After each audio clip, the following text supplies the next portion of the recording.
হরে কৃষ্ণ। তো সমস্ত প্রভু এবং মাতাজিদের আমার প্রণাম। তো আজকের বিষয়বস্তু হচ্ছে তিলক, যে তিলক কী জিনিস বা আমরা কেন করি।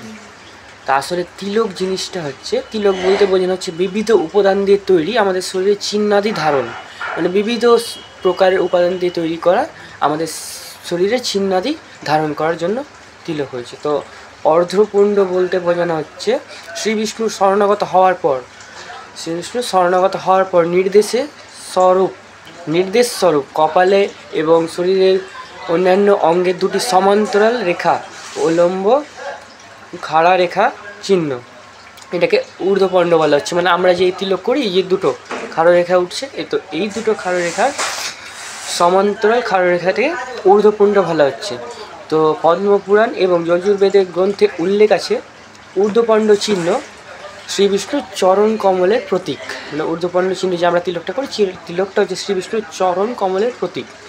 তো শরীরে আমরা দাদার সঙ্গে ঊর্ধ্বপণ্ড করে থাকি, মানে শরীরে আমরা দাদার সঙ্গে তিলক ধারণ করে থাকি। তো আমরা যেই দাদার সঙ্গে তিলক ধারণ করে থাকি সেটা কোনো নর্মাল বা কাল্পনিক কোনো জায়গা নয়।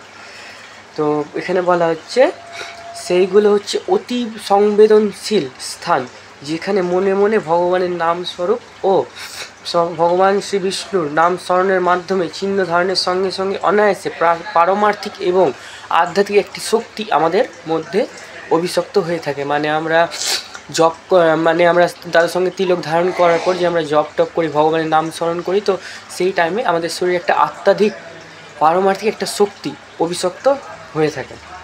পদ্মপুরাণে উল্লেখ আছে যজ্ঞ, দান, বেদ অধ্যয়ন, তারপরে গায়ত্রী জপ, শাস্ত্র অধ্যয়ন, এসব কিংবা পারমার্থিক যে কোনো কার্যকলাপের আগে অবশ্যই আমাদেরকে তিলক ধারণ করতেই হবে।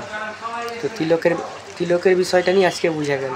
তো এরকম ভিডিও দেখতে চাইলে অবশ্যই লাইক, কমেন্ট এবং একটা করে সাবস্ক্রাইব করুন। আর কমেন্টে বলবেন আপনার কোনো সমস্যা থাকলে। হরে কৃষ্ণ।